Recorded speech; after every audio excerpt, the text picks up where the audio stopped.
So, Pete, I'm now going to introduce you. So, Calvin and I had the privilege of hearing Pete speak at a National Autistic Society conference a few years back, Pete, when you were still a teacher. And we were quite inspired by your talk there and wish that every teacher would be Pete. Pete's gone on to become quite a celebrity, really, Pete. TED Talk recently, posts lots of things on LinkedIn that I think are really helpful. Now an author, now a presenter, and also with Catherine Astor doing a podcast, and we've got both Pete and Catherine's books there for people to borrow. So without further ado, Pete, over to you, please. Thanks, Linda. Well, thanks so much for having me back. Sorry, while I was waiting there, I started building a Lego set, so I now need to slot into a different mindset. So yeah, thank you so much for. If you're able to mute the microphone that end, so that you're all able to cough happily without me getting distracted, that would be grand. Because otherwise, I'll get bewildered by the noise. Thank you. Thank you so much. We'll turn it back on when I'm doing questions later on. But yeah, right, so where am I? So thank you so much for having me back. The last time I did a session for Axia, I think it must have been 2 years ago now. It feels like it was quite a long time ago. And we talked quite a lot about monotropism. We talked mostly about special interests because it was focused around my first book that had come out back in 2022, what I want to talk about, where I spoke in great depth, I think, about my special interests, my focused interests, whatever you wish to call them, over time. I talked about, from being a really small child all the way up to now, really, all of the various focuses that had punctuated my life. And it was really good. It was a really nice session. So I'm really, really glad to be back. Today I'm going to be talking about something a bit different, though, although I'll probably touch on special interests just because they're such a big part of who I am, really. But I want to focus more on communication, autistic communication styles, and how they might not be fully appreciated by the neurotypical population, just to put it very mildly. So I want to really focus on that. So I'm going to talk about that. I'm just going to kind of, info dump like I do, and like I'm sure you like to do as well, for the next, 55 minutes or so. Then we'll go for a break at 1 o'clock. Then when we come back, I will finish off anything that I had to say, because I might not stick to the timings perfectly. I might need to still say a few things, or I might not. But whatever happens, we'll move on to Q&A, and hopefully turn it into more of a discussion. That would be the ideal, if we're able to. It's trickier because I'm not there in person, but I think we'll be okay to try and do that. So, informal, bit of a chat, ask me whatever you want to ask me, really. In terms of any more detail about me, just in case you've not come across me before, as Linda said, I've written a couple of books. Untypical, which you can see behind me, was the second one that came out. That came out in 2023. This kind of time, nearly exactly 2 years ago now, which is really, that's flown by. So that's available if you want a copy. That's a more general book about autistic general stuff. The aim of the book really was to try to get non-autistic people to understand what was going on for autistic people. But I do feel like the vast majority of the audience of that book have ended up being other autistic people, which is great. I'm glad that it can have that impact, of being relatable and helping people make sense of their diagnosis and all that kind of thing. But God, I really wish we could reach more neurotypical people. I really do. Shake them a little from their complacency so that things might be a little more easy for autistic folk around the country and around the world. My third book is currently with publishers. They're fighting it out at the moment about who gets to publish it in a positive way. They're not like, oh, I don't want it, you have it. They're more kind of, they're doing this whole auction thing that they do when they get a book that they like. So, I don't know, fingers crossed. Somebody will want it. So that book will probably come out. It'll be next year now for sure. I don't know when next year though. I think they'll try and push for March, April sort of time, but I don't know. I don't know. So that's all about education, which is a topic that will come up today, but will not be the focus of what I talk about at all. I talk a lot about education, and sometimes you just need to take a break because that whole topic is quite depressing. You know, talking about the way that schools treat autistic or, you know, neurodivergent kids generally, really, can be quite soul destroying at times when you realise how much work there is still to go. So yeah, I'm going to focus primarily on adult life for this one, although I will inevitably drop back into touching on childhood experiences. Okay, so communication then. Communication, autistic specifically communication. It was always thought, and by always, I really just mean in the kind of 20th century, really. Between the time that autism was first uncovered, you know, kind of, I don't want to say discovered because that makes it sound like a continent. But by you know, autism was kind of figured out, and it was known that there was this difference back in the early 20th century, and for pretty much that entire century, it was believed that when it came to communication, autistic people were pretty bad at it. That we were heavily deficient to a greater or lesser extent in that whole area. It was thought that we really struggled with communication, with socializing, that we had no real skill in it. It depends who you listen to and what research you read, but it varied from, you know, we are kind of pathologically dreadful at it to we are kind of okay and we ought to be trained to talk better. That was the state of play. And as we know, the result of that narrative was people ended up with a very skewed idea of what autism actually is. People still today, you may well have experienced this yourselves, will respond to your disclosure that you're autistic, if you disclose, you know, with speech, with confusion, because they have assumed that autistic people either don't speak at all, or can't speak, or that our speech is tremendously limited in some way. You know, that's the kind of misconception that we regularly come across. Yeah, there is this kind of general sense that we are not as capable at that kind of thing as everybody else, and it's led to this idea that's very prevalent that our speech is worse than that of the neurotypical population. And as I was saying, you know, one result of that is indeed the training of autistic young people in particular to speak or to communicate in a more neurotypical manner. That's the upshot of that whole belief system. You know, that's the result of that narrative.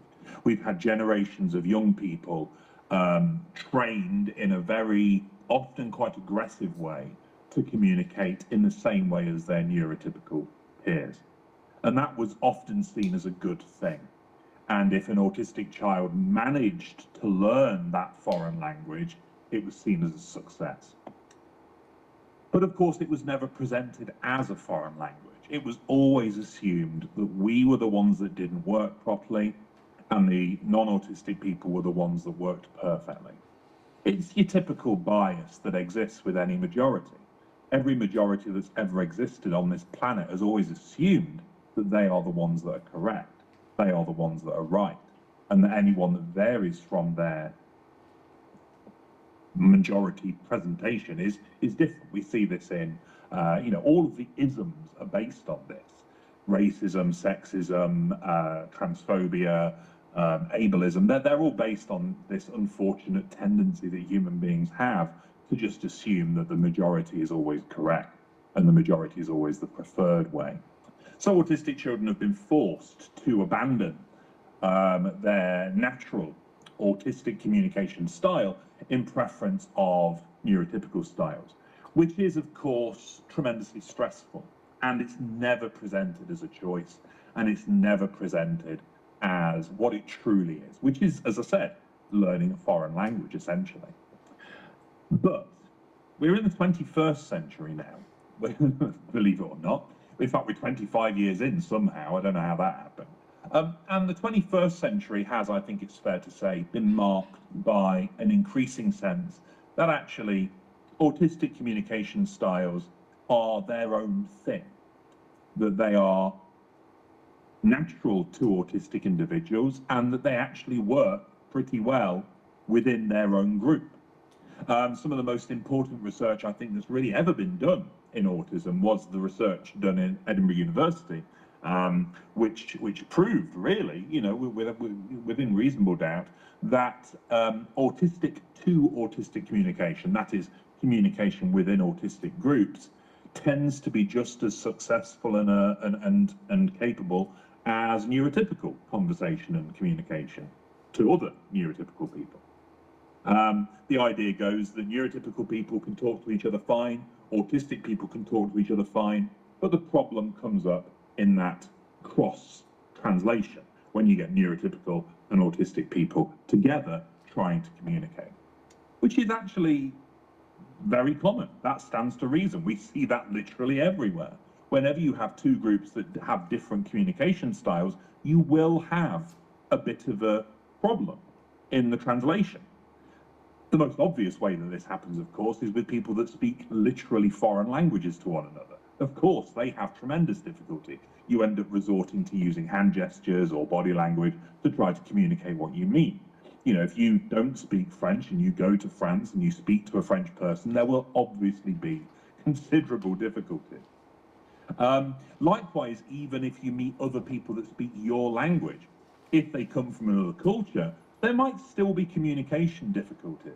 Most people report, for example, I've never actually been to the USA, and it's looking increasingly like I'm never going to want to now. But I know from some people that have visited the US that even though, of course, they speak English, because of the cultural difference, there is still a bit of a kind of clash in how the communication works, because you're two different groups of people on different sides of the planet who do things in different ways. Humor's different, politeness is different, just the way you take turns is different in the conversation. So there's a bit of a grind, you know, as these two types of English come up against each other. We're very used to this happening. You know, whenever we travel anywhere, we're used to that slight discomfort of, oh, you're different to me. But the big difference is, though, that generally speaking, at least, when you go to another part of the world and you're obviously foreign to them and you try to communicate, you might be met with annoyance and irritation, but you're more likely, I think, certainly in my experience, to be met with a fair amount of sympathy. People will very often, of course, speak your language for you. You know, if you go to France or the Netherlands or Germany and you can't speak those languages, what will invariably happen is they'll just speak English to you because they've learned English. And that's great, you know, for us. Or at the very least, if they can't speak English, there'll be a kind of, I've often had this when I've been abroad, where you can't communicate very well, but there's a lot of tolerance. You know, you're both kind of smiling with each other, you're both confused, you're trying your best, and you both realize it's difficult, but it's okay. That tends to be how that interaction goes. Sometimes you can get unlucky. I mean, I've been to Paris, so I know how it can be when you do come up against somebody who's actually quite angry that you can't speak their language. But generally speaking, people are fairly cool with it, and, you know, it can be quite pleasant. It can, you know, it can be a nice, it's an enjoyable experience. But we autistic people don't have that. When we try to speak neurotypical, because we've been forced to, or we've been trained to, and we inevitably get it wrong at some point, we're not met with sympathy or a bit of a chuckle, you know, or, oh, I know you're trying, that's okay, don't worry, actually you should do this. We don't get that at all. We just get criticism, often very abrupt, very aggressive, very emotional criticism of the way that we are attempting to communicate. It would be a little bit like going over to the US, you know, starting a conversation with somebody in, I don't know, somewhere that's a bit different, like Oklahoma or Texas or something, and you use a British word instead of an American word, and they just start shouting at you and they're really angry with you. That's very unlikely to happen. Chances are they'll find you quite cute. But if you're autistic and you show different language skills, you're going to get shouted at. Worst case, you're going to get treated badly. You're going to get to feel like you've really messed up. And you're going to end up feeling guilty and embarrassed and shamed because you've got the language wrong. And this for me is this, as far as I can see, is a massive, massive problem.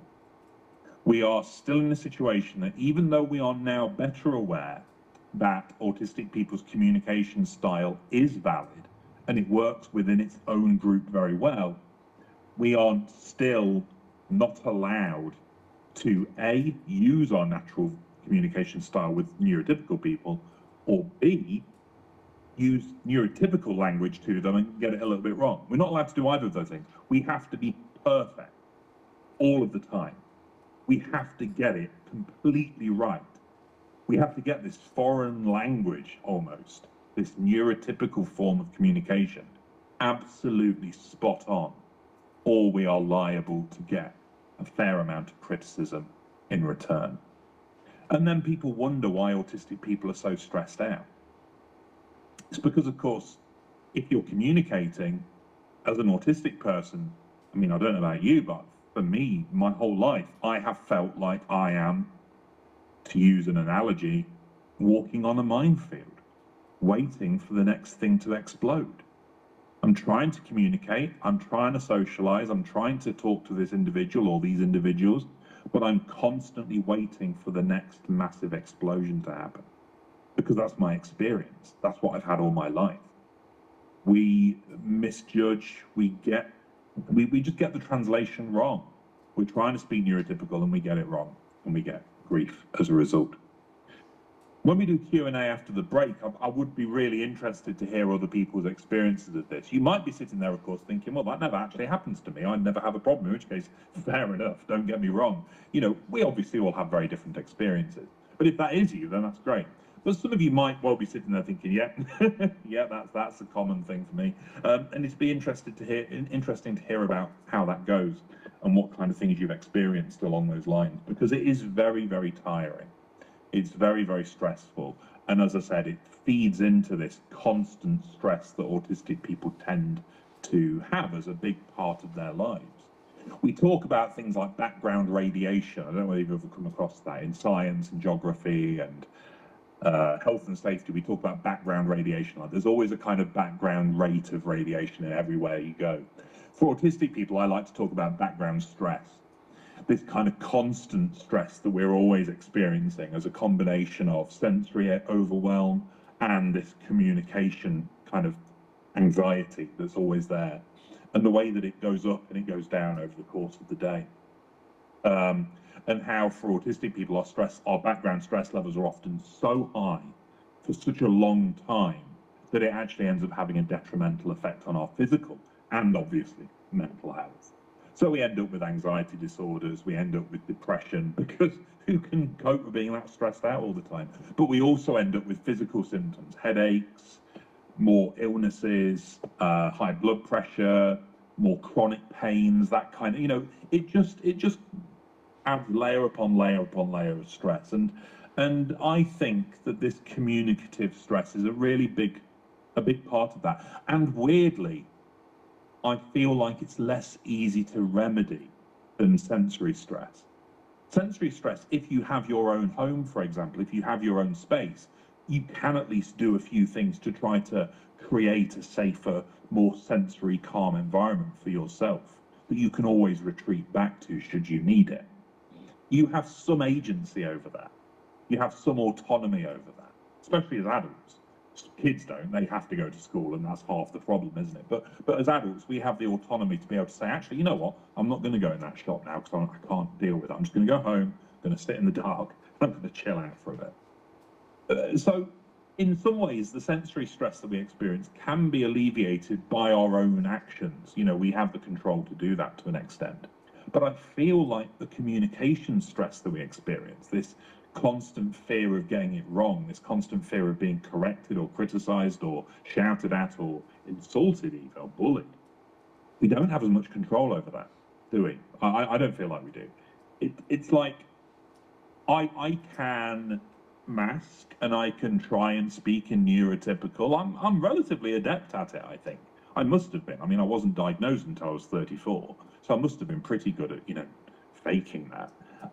But ultimately, you're not in control of how other people will react to you. Like you're still vulnerable to how are they going to react. If I slip up, if I get small talk wrong, if I don't look in their eyes as they talk to me, if I get a joke wrong, or if I don't pick up on a joke they've told, if I take their exaggeration seriously, or whatever happens, how are they going to react? And we have no control over that. And that is so stressful.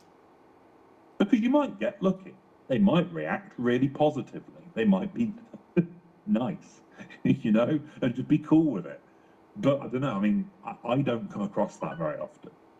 The majority of the time for me, people react either a bit annoyed or very annoyed or somewhere in between. So yeah, because of that, I spend a lot of time going around trying to explain to non-autistic people what autistic communication is like, generally speaking. You have to be general. Try not to make too many sweeping generalizations, but we have to look for the commonality.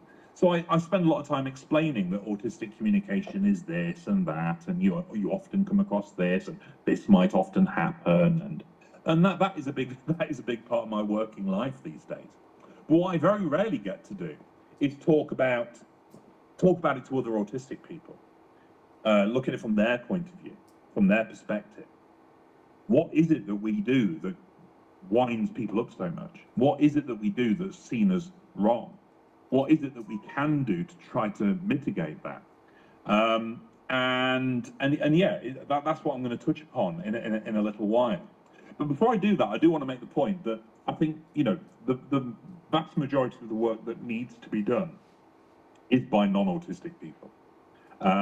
They need to be more aware of the fact they share a world with people who work and talk and think and communicate differently to them. Because if they don't, we're all, we're just going to continue having to constantly find ourselves stressed out by all of this.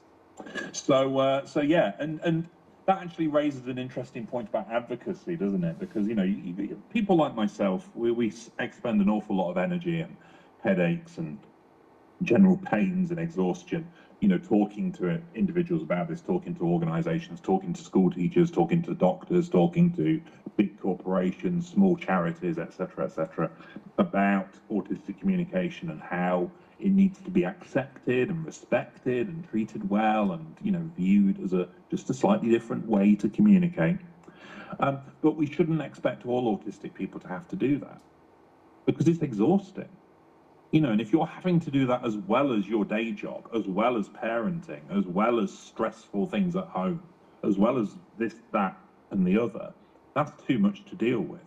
So one proviso that I do want to make very clear now, as somebody who spends their life doing this, is that I don't think anyone should feel that they have to advocate for anyone other than themselves.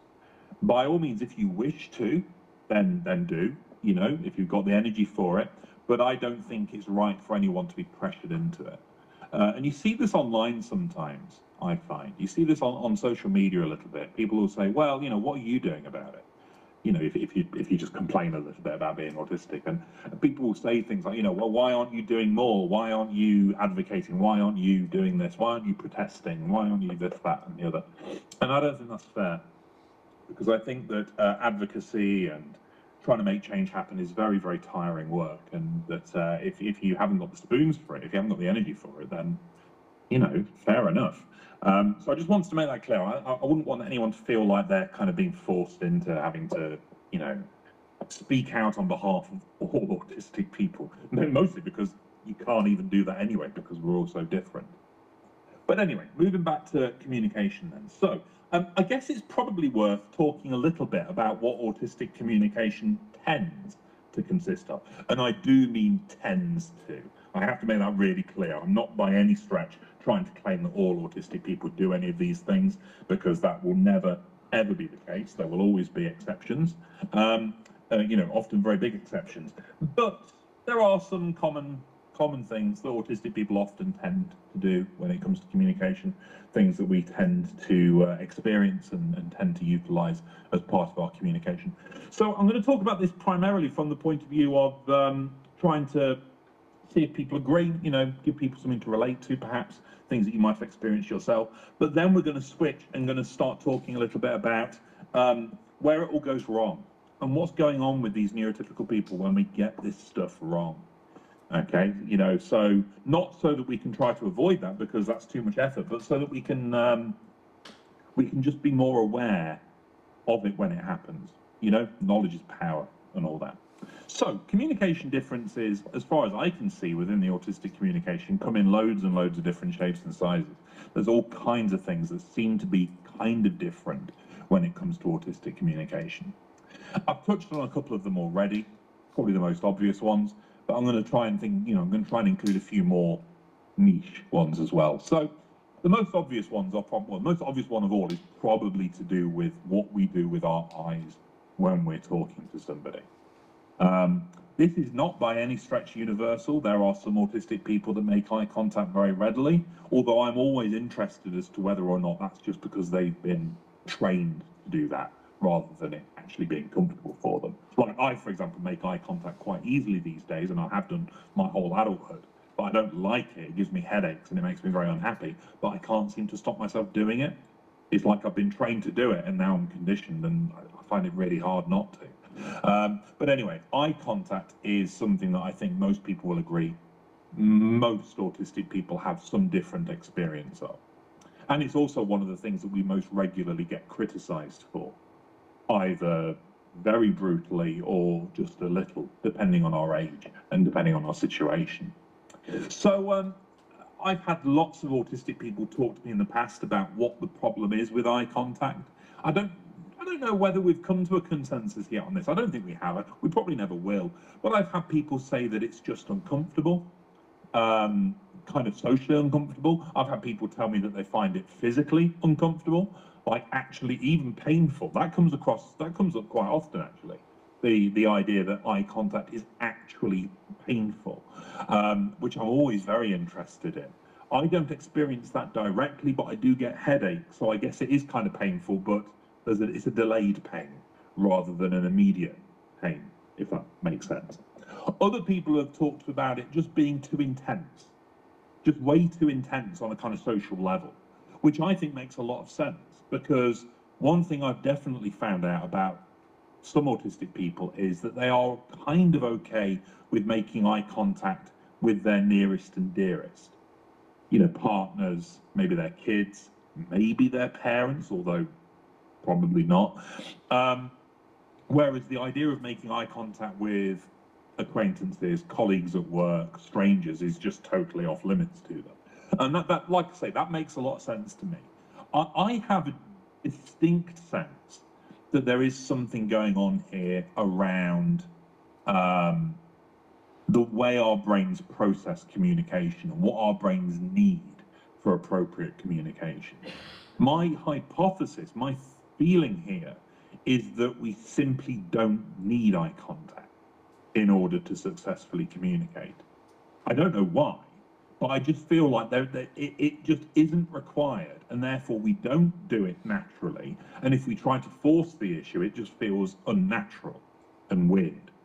I have another hypothesis that for us, eye contact is just one of those tremendously intimate things.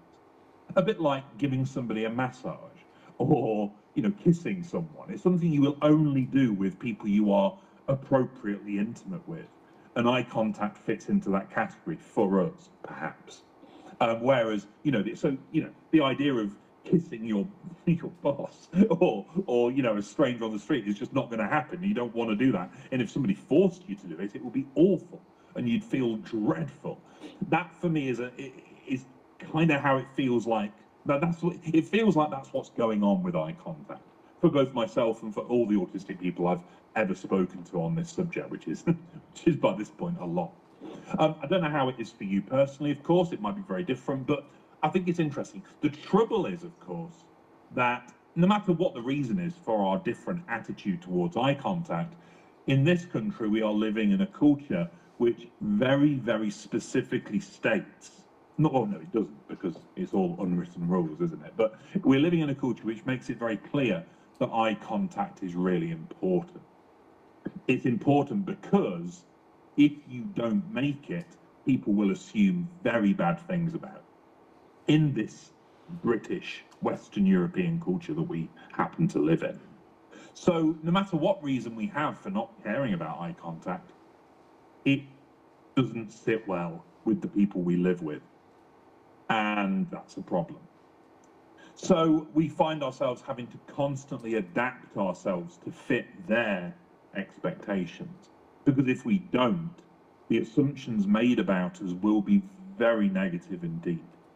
If I was there in person at this point, I'd do like a show of hands and ask for some feedback, but I won't do that because it's too difficult remotely. What we tend to find is that a lack of eye contact tends to be interpreted as we're not listening, we're not paying attention, we don't care about the person, we don't like the person that's talking to us, that we are lying or trying to hide the truth in some way. Now, of course, any of those things could be true. I mean, we're autistic, we're not inhuman. It could well be that we are lying. It could well be that we don't like the person. But that isn't why we're not making eye contact most of the time. But these really bad assumptions are made about us all of the time. Every time we don't make eye contact, the other person's brain is thinking, oh my word, they don't like me, they don't respect me, they're lying to me, they're not listening to me. And so we learn the hard way that the easiest thing to do is to try to force that eye contact, being forced to kiss the boss, as it were, which adds to stress. Of course it does. And it doesn't seem to matter how much we shout about this from the rooftops, it's very slow to get any change here. It's very slow to get people to view this differently. And that can cause an awful lot of stress. But I guess what I'm here to try and encourage now is, even though I wouldn't necessarily say you should be advocating for other people if you're too tired to, but you should feel confident to advocate for yourself to your best of your ability. And if that includes not wanting to make eye contact, then so be it. The more of us really that, kind of say, hang on a minute, no, I'm not doing that. I'm not making eye contact with people I don't want to make eye contact with. I don't consent to that. I'm not going to be forced into that. Then the better, really, because gradually, as time moves on, there will be a shift, and maybe at some point in maybe our children or grandchildren's time, it won't be quite so necessary. But it's an incredibly exhausting demand that is made of autistic people all of the time, which is very, very challenging and stressful and totally unnecessary as well, because of course there are plenty of cultures around the world who, like autistic people, don't value eye contact. It's not like it's an inherent human thing. It's not. It's a cultural thing. You go to other parts of the planet, there will be plenty of places where you can get away without making eye contact and no one cares. Everyone's fine with that. But not here, sadly. Another really common aspect of communication which autistic people don't tend to enjoy or connect with, although some do, is small talk. And I've talked about this so much. I've talked about it many, many times. But I bring it up because it's the best example of that punishment aspect when you get it wrong. Because I haven't come across many aspects of communication which are more punishable by neurotypicals than getting small talk wrong. If a joke falls flat or you tell a joke at the wrong time or something like that, yeah, you can get a bit of criticism. Yeah, you will, and it probably won't be very fun. But I think a lot of the time it's forgotten pretty quickly if you're lucky. Maybe people will have a bit of sympathy for you and, give you a pat on the back and say, oh, don't worry about it, you'll be fine. Maybe that can happen. With small talk, though, if you get small talk wrong, it's like everyone just decides immediately that you are not a good person to talk to, and it has a massive social impact, far outweighing the minor purpose of small talk in the first place, in my opinion. So, as I said, I am aware that there are autistic people that do enjoy small talk. My suspicion is that some of those individuals enjoy small talk because they recognise the game-like element to it and actually just enjoy playing that game. which I can respect. If that's you, if you enjoy that game of small talk, then fair enough. But I think so many of us have been burned by that game. So many of us have lost that game in the past that we just don't want to play it anymore. It's too stressful. So what's the deal with small talk? Well, as far as I can tell, and this is backed up by linguistic theory, which is almost always based on neurotypical experience, small talk, or phatic communication, as it's called, is basically a way that people lubricate their social experiences. It's just like a really gentle way of improving social interaction over a space of time. So people make small talk with each other when they pass in the corridors, when they bump into each other on the street, because it's, for neurotypical people, very low effort, very low energy, very scripted, and it gives a kind of positive bump to their relationship. You know, if it was The Sims, they'd get a little green cross over their heads to say, yes, their social connection with that person has improved slightly. And I guess for neurotypical people, that works really, really well. It clearly does, because they do it all of the time. You know, it's absolutely everywhere. It's totally endemic. But it seems to a lot of autistic people, if not all of us, that is not something that we even have. It doesn't appear to be a thing. It's just missing. Well, no, missing makes it sound bad. It was just never there. It was never part of autistic communication. That's what I've heard over and over and over again. You know, I just don't do that. It is not something I do. I don't enjoy it. I don't find anything good about it. It stresses me out. It seems to me personally that small talk is just something that is not part of our communicative toolkit, not naturally anyway. It seems to me that the vast majority of autistic people that I've ever met much prefer to just go straight to what you could call big talk, straight to the point, straight to the main topic of conversation, straight to the thing that you actually want to talk about. And I find this all the time when I travel all over, and I meet a lot of autistic people. And yeah, I can count on the fingers of probably one hand times where we've done small talk. Every other time we've just jumped straight to it, whatever the main point of the conversation is, just straight away in there. But if you do that with neurotypical people, you've skipped a massive part of what they expect in a conversation, and they don't like that at all, as you've almost certainly experienced at some point in your lives.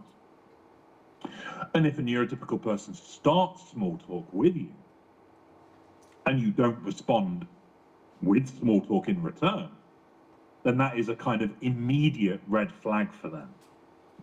An immediate sense of, this isn't right. This person is not communicating the way I expected. And it's almost like a little alert goes off, you know, like error, malfunction, which is really interesting, because you just haven't. It's really fascinating to me, because I think that autistic people are the ones that are often accused, and it is often an accusation, of scripting conversations, you know, of needing conversations to go a particular way. And I think, you know, for me personally, that is kind of true. I do tend to do that. I admit that. That's fine, I think. But I think they're doing it too. I think that's what small talk is. It's scripted. And if you go off script, they get really upset, in my experience. So what do? Well, we try to learn it. I mean, I certainly did. I've tried all my life to figure out how small talk works, and I've never mastered it. Not really. I can fake it, but it's a very, very surface level fake, and I will get it wrong often. I still haven't quite mastered the nuances of small talk, because for something that looks very simple, it's actually incredibly complicated, as far as I can see. So, for example, if someone asks how you are, I mean, this is the most obvious thing about small talk, isn't it? How are you doing? How are you? And we're meant to respond with, oh, I'm fine, thank you. But you learn that as an autistic person. You learn, okay, if somebody says that to you, just say, I'm fine, thanks. Because otherwise, of course, we told the truth, and that's not okay. We're not allowed to do that. That's big talk. We need to keep small talk. So we just say, I'm fine, thanks. How are you? But it's not as simple as that. as I have discovered and as you have no doubt discovered at some point. In some situations with some people, for reasons that I do not understand, saying I'm fine, thanks, is not appropriate small talk. You're meant to say something more like, oh, not bad, I guess. Not bad. And then with another person, you're meant to kind of say something a bit more positive, like, oh, great, yeah, thanks, I'm really good. It seems to depend on the nature of that person and their kind of personality, and whatever you judge their mood to be, you need to kind of match. So if you need to be able to notice, right, this is a grumpy individual that I'm talking to here. They are in a grumpy mood, and therefore when they ask me how I am, I have to respond by saying, not bad, I suppose, to try to match their mood. Do you know what I mean? And this has to be done in an instant. And you have to do it whether they're a stranger to you or whether you know them quite well. You just somehow expected to be able to judge exactly what kind of empty, meaningless small talk response you're meant to give. And if you get it wrong, they will not like you. Almost literally, they won't. It has such a massive impact on how they will view you as a person, or how they will view me as a person, if and when we get it wrong. So for that reason, I want to move on to the kind of next stage of this talk, because we're rapidly approaching 1 o'clock already. Time really does fly. What this kind of makes us realise, I think, and what this helped make me realise, and I realised this quite a long time ago, and I've actually been happier since, is that, yeah, communication with neurotypical people is very difficult, but we should not take on the guilt and the shame. Okay? We can't do much about how they will react to us if we do get it wrong. We can't control them. They will react how they want to react. But one thing that I learned to do, and it was quite difficult, but I am getting there, is I've learned, or I'm learning, to disconnect how they're reacting to what I actually did. And what that means is, like, for example, if I get small talk wrong, if I respond in the wrong way, and they look visibly upset and weirded out by that, and then they stop talking to me, it used to be that I would feel dreadful. Like I would be so embarrassed and guilty and scared, even a bit for some reason, just not quite knowing what to come. Because, yeah, I've got it wrong. It's all my fault. Because that's what we've been taught. That's what I was taught. It's all my fault for getting that wrong. And what I now think is, you know what? It's not my fault. It's not. It is not my doing. I am trying my very best, actually, to make this communication work. I might not have got it right, but that's because I'm literally being forced to speak a foreign language that I can't speak properly. So I'm not going to feel guilty about this. I'm not going to feel bad about this. I will attempt to build the bridges back, and I will attempt to remain positive with the individual, but I'm not going to feel guilty. I'm not going to feel bad because I wasn't able to match their expectations. Because for me, that's always been the most corrosive part of this whole experience of communication. It's the guilt and it's the shame. It's bad enough just dealing with the immediate fallout. The fact that people look at you funny, the fact that people don't, invite you to their house anymore, the fact that you no longer get a Christmas card from that person, the fact that that person now hates your guts, or whatever the immediate fallout is. That's bad enough to deal with. But at least that is something that's external to you. That's kind of their call. That's their choice. That's their decision. If they want to react like that, then okay, I guess. But it's the blame I placed on myself that was really corrosive. Like it was always my fault. It was always my doing. And this isn't, don't get me wrong, I'm not trying to build excuses here. Sometimes it is my fault. Don't get me wrong. I'm human. I'm a human being. Like I can be, grumpy and grouchy and, burn bridges just because I'm in a bad mood or whatever. I'm not saying for a moment that every single time I've ever upset anyone was their fault and not my fault at all. What I'm saying is those times where it really wasn't my fault, it really wasn't my fault. And there will be so many times where that does happen, where you have inadvertently made someone really unhappy just by not getting small talk right, just by not looking them in the eye when they expect you to, just by not laughing at their joke when they wanted you to, just by not understanding that they were actually just using exaggeration and they weren't being literal. Whatever it might be, that's not your fault. That isn't your fault. That's not something to be ashamed of or to feel guilty of at all. That is a failure of translation. Because the history goes, back to the 20th century, back to how things used to be, that the burden of this translation effort from autistic to non-autistic has always been carried by the autistic person. Usually because we're the only ones that are aware that it exists through long experience. When you talk to an average non-autistic person, they often will not even be aware that there's an issue. They won't know the amount of effort you're having to put in to translate yourself for their ears. They're blissfully unaware of that. Blissfully ignorant, I could say. And that's always been the case. If you imagine that there is this kind of gap, it's related, of course, to the double empathy gap, isn't it? The double empathy problem. The fact that it's both sets of people need to do something. If you imagine that, you've got autistic people this side of the screen, non-autistic people this side, and we're trying to bridge that gap in between, what we've seen historically is that, I think I said this was the autistic side, the autistic people are constantly having to overreach their part of the bridge, because the neurotypical part of the bridge isn't really coming out at all. They're barely even trying, because they don't even know they have to. So we're desperately trying to build the bridge from our side, but as anyone who knows anything about engineering knows, you can't build a bridge like that, because it'll collapse. It'll fall down under its own weight. Clunky analogy, but I'm sure you get it. We are constantly being asked to do the majority of the work on bridging that gap, and it invariably ends up collapsing in the end. We need things to come from both sides. We need there to be ideally, of course, it would be fairer and they'd meet us a bit more their way, our side. But ideally, ultimately, I think this would be the perfect thing. Both sides meeting in the middle, expending the same kind of effort to try to bridge that translative gap.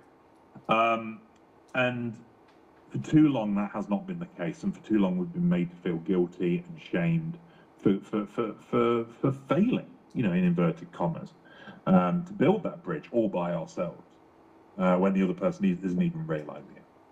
So yeah, what that means in practice is that, as an autistic person, if you've been newly diagnosed, then you're going to have an awful lot going on in your brains, about what this all means. But you will probably have experienced all kinds of communication breakdowns over the years, where things have just gone wrong without your realizing it. And it's time, it's really important that we try not to internalize the blame for that, because it's corrosive. It damages our mental health. It makes us very, very miserable. And it doesn't help at all. It doesn't benefit anyone or anything. So we have to try to remove that. Before we go for break, I'm just going to talk a little bit about inference and implication, just as being the final boss, if you like, of autistic to non-autistic communication. So we've talked a little bit about small talk, eye contact, but for me, in my life, implication has always been the most damaging thing, I think. What I mean by implication is the fact that, generally speaking, non-autistic people are very happy to communicate in implication, hinting, alluding to things, rather than directly stating or directly asking. This is incredibly common in my own experience and from everyone really that I've ever talked to about this subject. And again, I'd be interested to find your thoughts on this. It's that situation where you find yourself talking to somebody and you suddenly realize they're actually asking you to do something, and you haven't picked up on that for ages, and they're getting more and more annoyed. They might even be giving you the silent treatment, or they might have fallen out with you completely because they want you to do something and you never picked up on that because they never actually asked. Or where people give you feedback that's so vague and so hidden under layers of hinting and, ambiguity that you've got no idea what it actually means. Or that people have given you opinions or statements that you haven't picked up on for the same reason, because they're all hidden under layers of different meaning. And for certainly a lot of autistic people, this is probably the greatest source of real relationship, social problems. Close friendships can fall apart because of this. Romantic relationships can and will fall apart because of this. Even relationships with parents, your own children, your boss, pretty much any relationship you can think of can be put under immense strain from this very problem. The problem of unclear, ambiguous demands, wants, questions, statements that we are constantly, trying to figure out. And I don't know about anybody else, but over the years, I did learn that this was a thing. I didn't stay kind of completely oblivious to this. I think I must have learned it really early on. I think I probably learned it as a teenager, realistically, that people didn't say what they mean, that people never asked for anything directly, blah, blah, blah, blah, blah. So I learned in a very kind of mechanical way almost to try to always find what they actually meant in any given conversation. Like, what are they actually trying to say? I learned that I basically always had to really think about that and really try to work it out. It seems to come naturally to the neurotypical population, which is presumably why they do it. Although I don't know whether that's actually true or not. It might be that they're just having just as much difficulty with this than we are. But I suspect that it, at least in part, comes naturally to them. But it doesn't to me, and it might not to you either.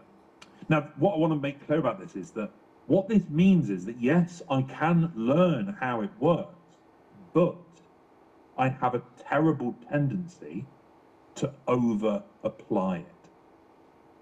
Because I've learned it mechanically, because I've learned it by rote, if you like, and by horrible experience, it means I apply it to everything anybody ever says to me. So I'm always looking for a deeper meaning. And I'm always worried that there is some kind of ambiguous thing that person is trying to get me to do. And I don't know whether this is something you've experienced yourselves, where you've learned about this and then you apply it to everything. And it feels like by the time you reach my age, 42, I honestly, genuinely don't feel like I can have a straight conversation with anyone anymore. My brain is so broken by trying to figure out what people mean that I can't just have a normal conversation anymore. I'm just always looking for what the subtext is, even when there isn't one. And, every year that passes, it feels like that's getting worse and worse and worse. And the worst thing about it is, it even affects my relationships and my social interactions with other autistic people, with whom, theoretically, I shouldn't have to worry about this. But because I, and probably they, have been conditioned to always look for and try to address hidden meaning, we both end up trying to do that, even though there isn't any from either of us, because we don't talk like that. Do you know what I mean? Like, it leads to this horrible situation where, you're in a conversation with somebody who you should be able to have a very direct, straightforward conversation with, but you can't because of how badly you've been conditioned to expect that hidden meaning, those hidden hints and, implications. So that's just something that I want to end on to let you think about over the break. I'll say a little bit more about it and kind of round things off after we come back, but then we'll move into the Q&A section of the day. So that went really quickly. I hope that was in some way interesting or relatable or I don't know, whatever it might be. But we'll go for a break now. We'll come back. I don't know what time we'll come back. I'm sure somebody will say, and then we'll move on. Thank you. Okay, thanks, Pete. Pete, shall we say 20 minutes? That's fine.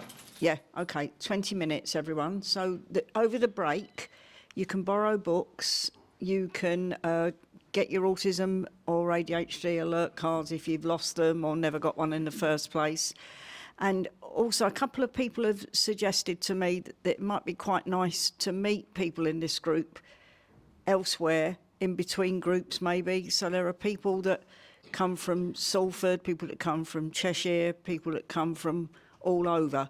If any of you wanted to meet up with anyone local to you, would you give your names to, shall we say you, Alex? So Alex, do you mind? Yeah. So if any of you want to meet up in your sort of home territory, that's all you have to do. Give your name, and then we'll see if there's any interest in doing that. We can't actually facilitate that completely, but we might be able to get things started for you. Okay.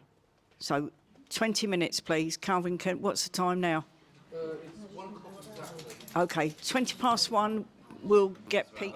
Okay, Pete, you're going to do a little bit more and then questions? Yeah. Yeah, that's okay. It's just Yes.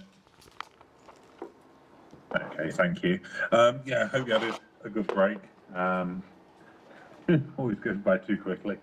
Yeah, just before we go on to questions, I just want to say a few words about a final aspect of communication I haven't really touched on very much yet, which is the expectation that all communication will be spoken with what we might call mouth words. For whatever reason, that is an expectation that the vast majority of that the population holds, and we tend to the society tends to put a lot of weight behind that. Behind the way that you are able to speak verbally, audibly. Whereas, of course, for the autistic population, spoken word is by no means guaranteed. I often like to make the point that the spoken word for autistic individuals is often quite precarious, even for those of us that do speak verbally. It's not necessarily always going to be there. I always feel like my ability to form words is actually quite precarious. It can just vanish at the drop of a hat. It can just go. It can just be gone. And I speak a lot. I speak for a living. And even then, it can be a real struggle. And it's so frustrating for me that the spoken word is held in such high regard by society, because it's such a lie, to put it quite bluntly. Because human beings, generally speaking, we love communicating. Neurotypical, neurodivergent, all of us, we love communicating through writing. I mean, that's something that that really does unite huge portions of the population. The minute text messaging was invented, we were all doing it, more or less, anyway. Emails, instant messenger. I mean, God, I'm old enough to remember when MSN was a thing.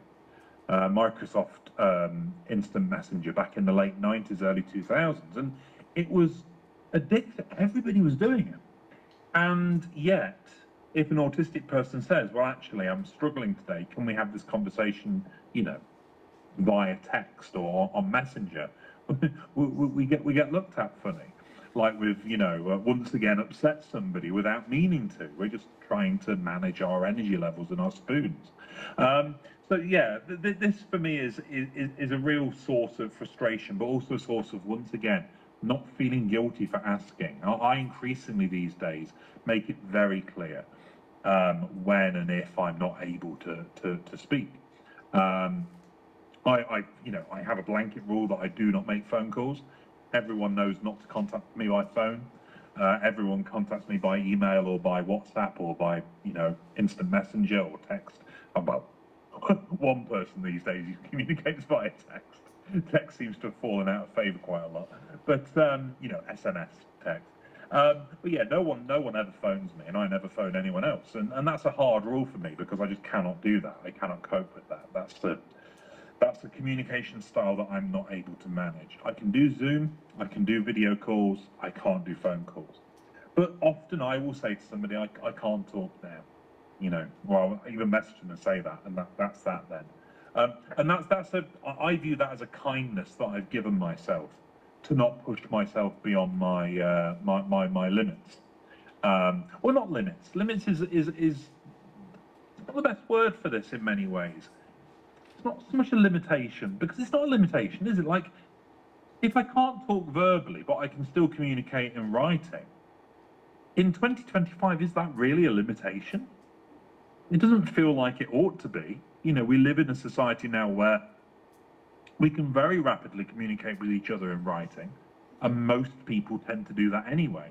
So yeah, I'm gonna scrub away the word limit there, and say that it just means that I'm more able to acknowledge my my ceilings of tolerance, if you like, you know, and I'm able to manage myself and my energy levels with far more autonomy than it used to be, when I used to find myself, you know, in situations where I would be, you know, forced into talking. The biggest thing that I experience these days, because I live a relatively solitary life these days, which suits me personally, although of course not all autistic people are solitary souls by any stretch, but I really am.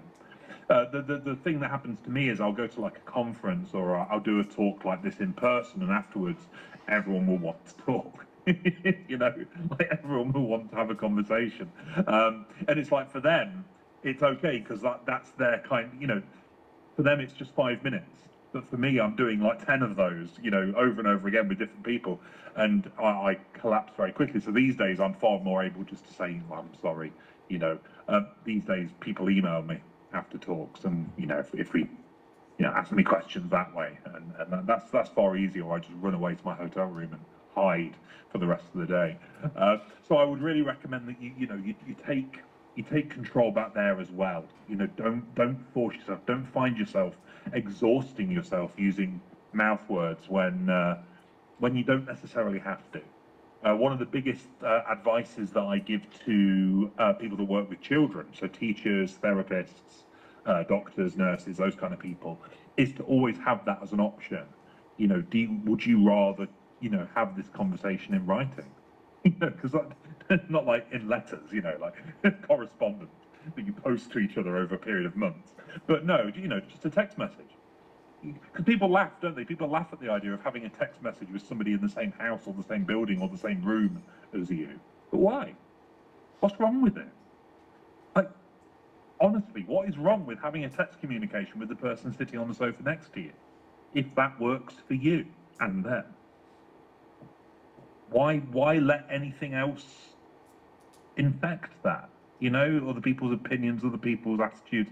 That's okay. If that works for you, then that works for you. If you haven't got any more energy for your spoken word, then yeah, go on to that. So yeah, that's just what I wanted to add. We've got about half an hour now. If anyone has any questions, I do warn you that my answers do tend to be quite lengthy, as you can probably imagine. I didn't even have a chance to talk about how another aspect of autistic communication tends to be longer utterances. But yeah, I embody that trait. So, Pete, I've got 2 questions that have been handed to me, and then I'll see if there are questions. So the first one is, I chameleon all the time. My worst nightmare is talking with people who all know a different version of me. I'm trying to give the me that's expected the right version for the person I'm with. Yeah, it's I recognise that very much. It's like a weird version. It's like an individual version, isn't it, of that thing that often happened in sitcoms in the 90s. You know, where a person's different friendship groups would meet up. You know, and it'd be horrifying because, you know, these friends meet these friends, and it's like, oh my God. I remember there was a good Seinfeld episode about that. But it's more than that, because it's yourself, and all the different. God, yeah, that has brought so many things up for me. Yeah, to this person you are one way, to this person you're another way.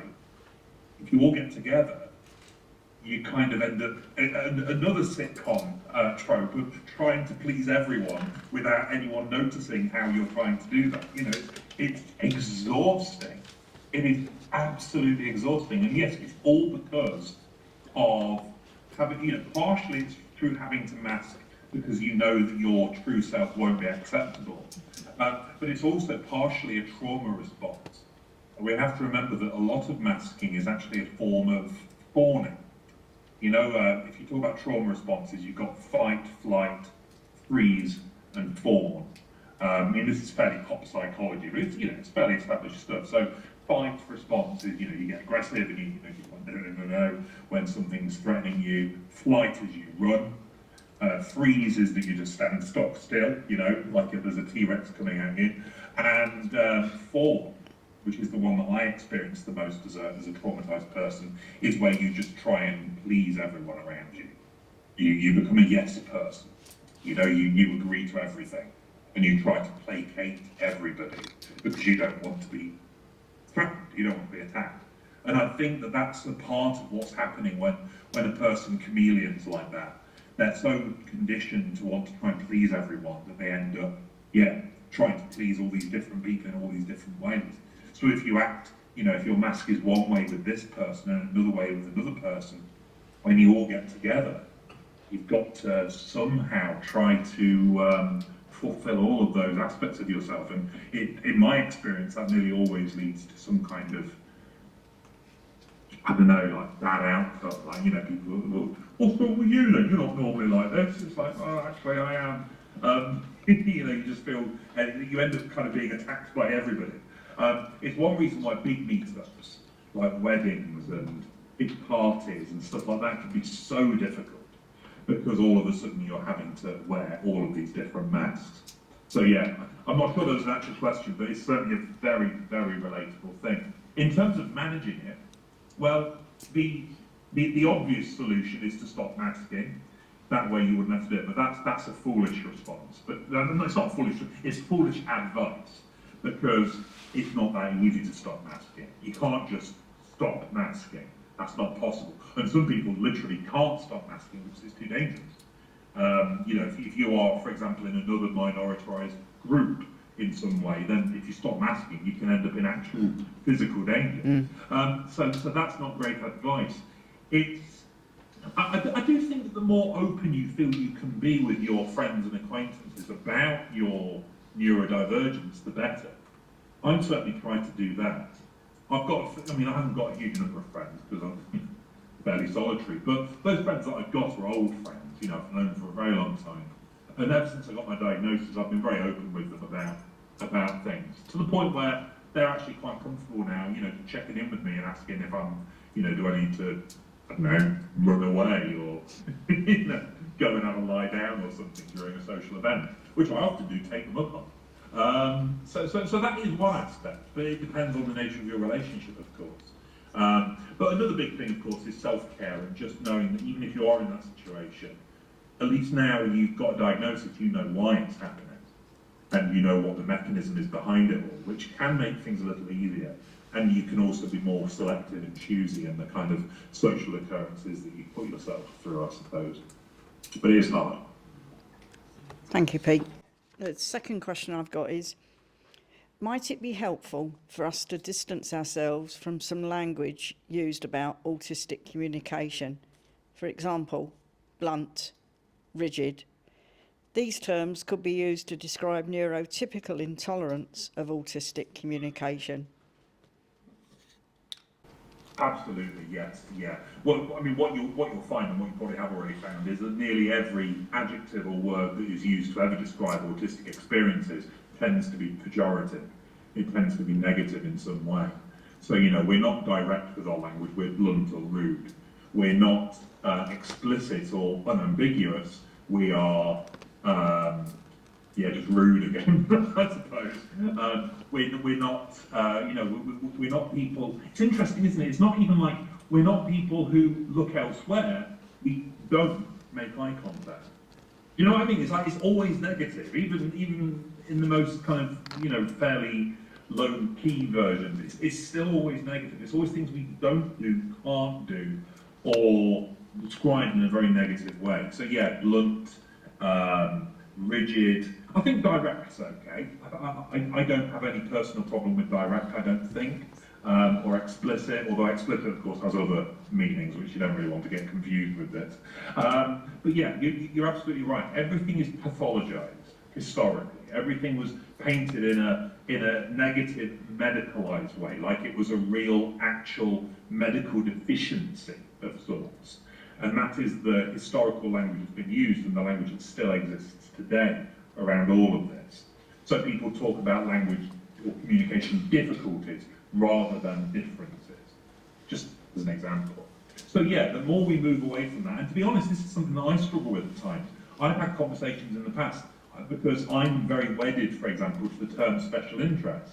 But I do know that lots of autistic people really hate that term, which is fair enough, and I understand why, but I find it really hard to kind of shift myself out of it, although I do try. You know, it's insidious. It just goes to show how deeply rooted this stuff is, that it's hard to remove it. But yeah, the more we remove ourselves and the more we very consciously try to avoid those clearly negative terms to describe autistic communication, but also everything else too, the better we will be. Yeah, absolutely. So you know, we talk about communication difference, we talk about being direct with our language, being straight to the point, being very clear, being very unambiguous, being very... I don't like to talk about being very literal, because in my experience, autistic people aren't necessarily literal. We are, you know, I mean, many of us are happy to use metaphor. I mean, I'm a writer, so I use metaphors literally all the time. Even things like exaggeration and stuff. But we tend to avoid it when we know that it is going to cause problems of understanding. You know, I think we tend to put clarity at the very top of the priority list when it comes to communication, which I don't think is a bad thing. Like, why would that be a bad thing? Communication is about transmitting ideas and thoughts to one another. Clarity, you would think, would be paramount, would be really important, but apparently not. So that's just a very confusing thing, as far as I can see. Okay, thank you, Pete. So are there questions in the room? 1, 2. Okay, do you want to speak into the mic or do you want to tell me and then I'll convey it to Pete? Frustration. You put your hand up as well, didn't you? Yeah, it's okay. Do you want to go first? No, Okay. please. I'll speak into the mic. I just need to find my notes. Take your time. Thank you. Is that okay? Hi, Pete. Yeah, I was thinking about experiences from my own childhood at school and how much of the shame and blame is learned from school. I remember very clearly being told in primary school that it was essentially my fault that I didn't have any friends. And in secondary school, being told essentially, learn how to communicate, learn how to socialise, otherwise you won't have a job. Yeah. So it's only now, like in my late 30s, figuring out that the stuff that I was told when I was a kid is complete rubbish. I don't have kids myself. I wondered if schools are getting any better at maybe avoiding teaching kids those lessons. Yeah, well, I wish I could say they were. Personal experience would suggest they're not, certainly in my own limited experience, but perhaps the wind is starting to change, you know, and things are starting to go in a bit of a different direction.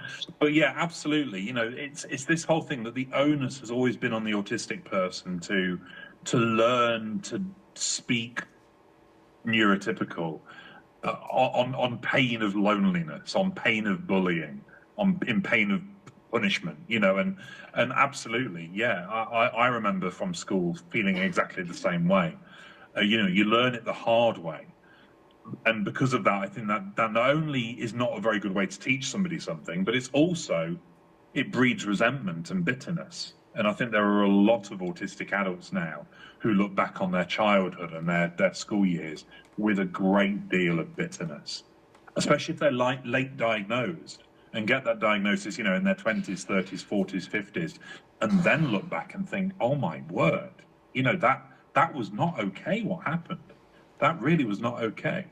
But yeah, things are starting to shift. You've got autistic people more going into schools, to share their experiences. Schools are increasingly interested to hear about that stuff, but they still do tend to come at things from a very negative, deficit-based viewpoint, which still kind of perpetuates this idea that we are deficient and it's our fault and that we should feel bad for it. So yeah, it's a really slow shift. The way I try to approach schools on this, because what often happens is I'll go into a school, or an autistic advocate will go into a school and talk about all this stuff, and they'll talk about how we need to approach autistic communication as just different, and we shouldn't be teaching autistic children to use neurotypical as a default. We should be respecting, and the school will always say something along the lines of, but what about when they go into the real world?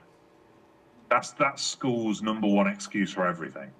No matter whenever you try and give a school any advice on how to be different for autistic kids, they always say, well, that's all well and good, but what about when they go into the real world? Then what? And it's so annoying. Because as I often say to them, well, first of all, the real world, if you mean like the world of adults, is actually startlingly more accepting of that difference than schools are. Increasingly anyway. I mean, not necessarily always, but increasingly workplaces and places like that are able to deal with this in a way that schools really aren't. So, it's just not true. But the other aspect of that is, well, look, if you must teach autistic children non-autistic language and non-autistic communication skills, can't we at the very least teach it as a foreign language very explicitly? Make it really clear that your communication style as an autistic person is great. It's perfectly, fine, and it's respected, and we love it. But here's some ways that you can, kind of use to help you communicate with non-autistic people. And then maybe we can also teach the non-autistic people a few bits and pieces about how to communicate well with autistic people. That would be a much more egalitarian way of approaching this translation problem, rather than just pinpointing a single autistic person saying, you're wrong, you've brought this on yourself, if you keep talking like this, you'll never make any friends, etc., etc., etc. But, we're a way away from that. We keep plugging, and that's going to be a central message of my next book. But, we are a way away from that, unfortunately. But yeah, it's hard to look back on those years, I think. Thank you, Pete. Do you want to speak? Hi. So I am autistic, like everybody, and I also my English is not your English; it's only mine. English is my second language, so I'm somehow double lost in translation. Yeah. Trying to find the perfect way to match my communication style with different individuals. I was probably, like everybody else, in risk to lose my own identity and to forget who I am. And it was frustrating to hear sometimes, often, that I finally shown my true color, which, by the way, I don't know which one is my true color, because I still try to discover myself at 48 years old. So I don't know how a neurotypical can translate a chameleonic person, as someone else said earlier, translate the behavior and to discover the essence of that autistic person, myself or someone else, thinking that we shown our true color. Do you know what your true color is? Is My own. anyone here known which his, her, them color is? Because I don't know which one is mine. Okay, thank you. Thank you.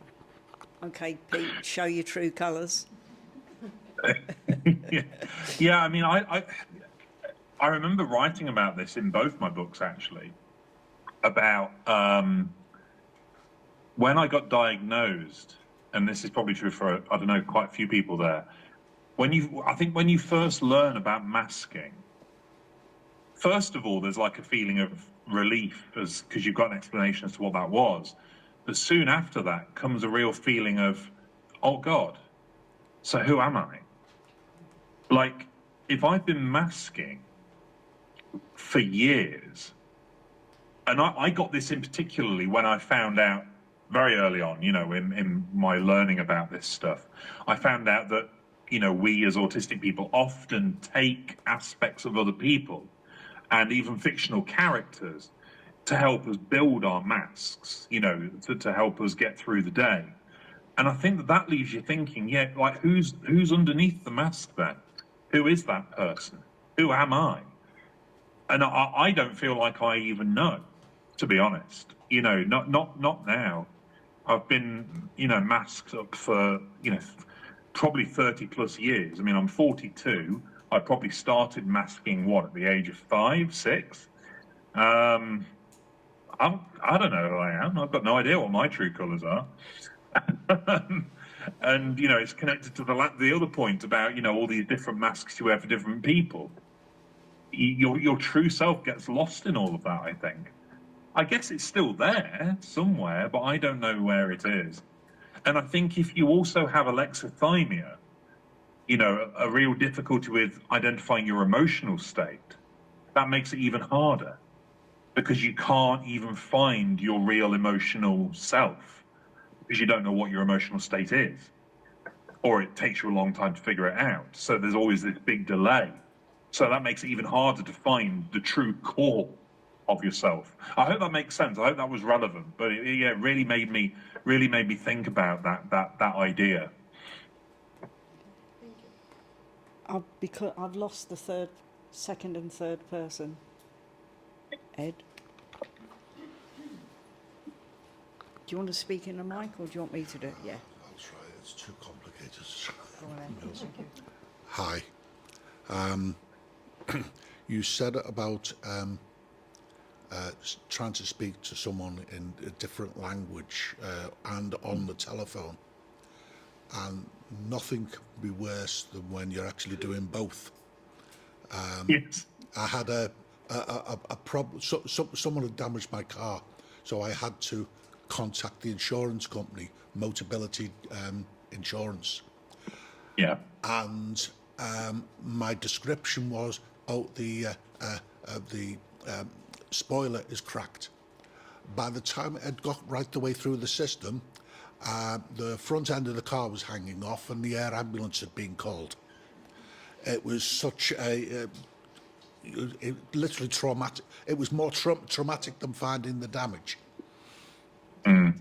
And I think I probably better leave it there, otherwise it will go on forever. Thank you.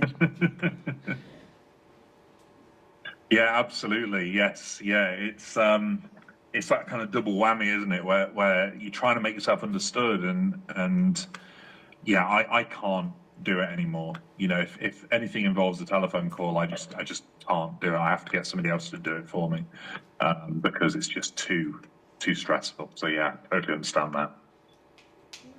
I can't stand it when you get that, your call is really important to us. I'm thinking, what? Really? No, it isn't. Yeah, blatant lies. Did I miss somebody over? I'll come back. Hillary, and then I'll come to the front. Do you want to speak, Hillary, or do you want me to speak? Probably quickest if I speak. Thank you. And this might be a question for you, Linda, as much as for Pete, so apologies in advance. I just would like to know what your opinion is of oh, come on, brain. Sorry. Lost the words now. An autistic person having therapy for literally years, probably about 5-6 years now, with the same therapist. If that therapist doesn't understand autistic communication, and the autistic person doesn't understand the neurotypical communication, I'm really quite concerned that this is not a helpful situation. Yeah, yeah. I mean, it's difficult to say for sure. You know, obviously, not knowing all the details, but certainly, yeah. I've undergone therapy a fair few times in life, and just from an anecdotal point of view, the only time that I've actually felt that therapy was beneficial to me was when I found a fellow neurodivergent autistic ADHD therapist, because autism in particular, but ADHD as well, as to a great extent, really do affect every aspect of your life and every aspect of how you perceive reality. I do feel like if you're gonna get decent therapy, it has to be with somebody that understands where you're coming from. Because if it's not, then inherently all the advice they're going to give you and all the feedback they'll give you is going to be inherently flawed, isn't it? Surely, because it won't understand core aspects of your actual experience. And that's what I found with therapists who were neurotypical. Like, I would spend so much time in the sessions just trying to explain basic aspects of the way that I perceive the world that we'd never get anything done. And there would also be the language barrier, you know, of the different ways of communicating, which made things really difficult. Like, I remember I would leave therapy sessions petrified that I'd upset them. And looking back, I think it's because of that language difference, you know, that difference in how we approach communication. I never felt that way with a neurodivergent therapist. I always felt like I was very clear, you know, how we were getting on and all that kind of thing. So yeah, absolutely. I think it has to be a big part of how we approach finding a therapist and sticking with a therapist. For all of those reasons, you know, lived experience is actually crucial with that. I think it's possible to have a neurotypical therapist if they've done the homework, if they really understand neurodivergent ways of being. But if they don't, then all you're going to be doing is you'll just end up fighting, probably. You know, you just end up arguing, or, you know, like I say, having to explain everything all the time, and that's a waste of time and money. You know, because I'm not paying you 50 quid an hour or whatever to tell you what it's like to be ADHD. You know, that's a waste of my money. I need to talk to you about better stuff than that. So, and then, yeah, with the communication angle as well, then yes, yeah, I think it's valid to have concerns in that particular situation, and for a neurodivergent person to prioritize finding a fellow neurodivergent therapist. Yeah. I would just follow up, Pete, with we've got Steph Jones' book here. Steph is one of our associates. Yeah. I've gone and forgotten what the title is. The autistic. Thank you. The Autistic Survival Guide to Therapy. Everyone's borrowed a copy. Yes. Marvellous. Okay. Hi. I wanted to go back to people who struggle with telephone calls. I do, but I'm finding that everything is by telephone now.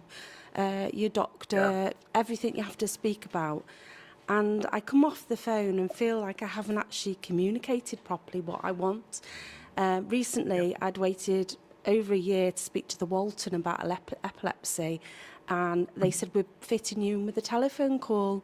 And after the call, I hadn't understood a lot of what he'd said, but he wrote a letter and I still really didn't understand. Is there anything you can do as an autistic person to actually insist on seeing somebody face to face? Because that'd be so much easier, and I'd probably actually have to contact them less and use less of their time if I was just actually seeing somebody face to face.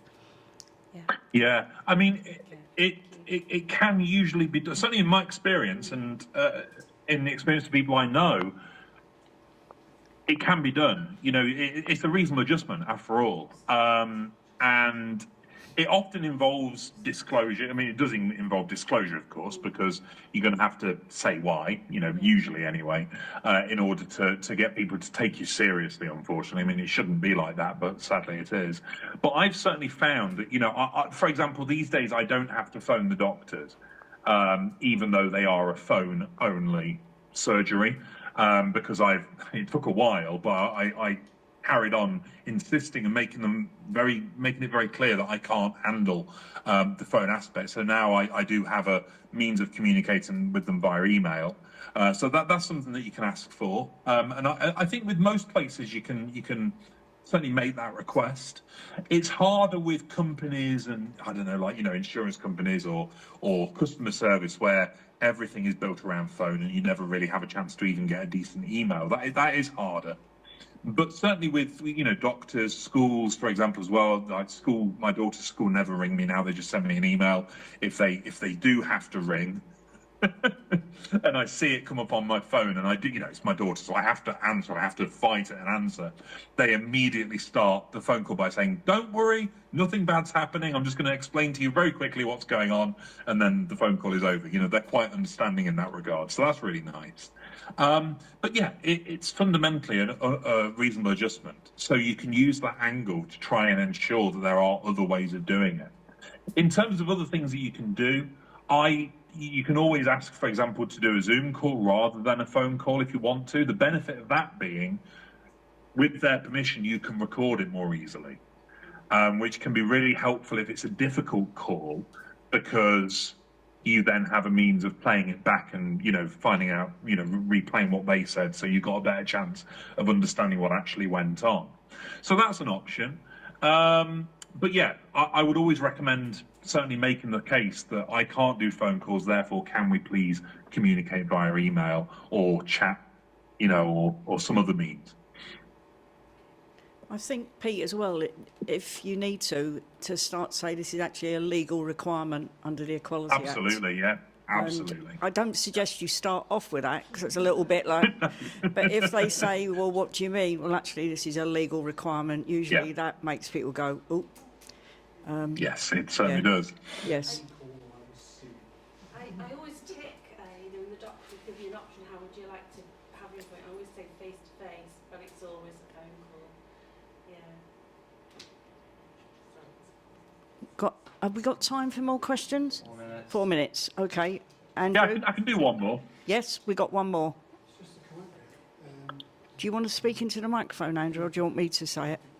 Go on, Andrew. It's just an extension to that previous problem. I have difficulties with telephone calls as well, and I did have a similar arrangement where I could email through.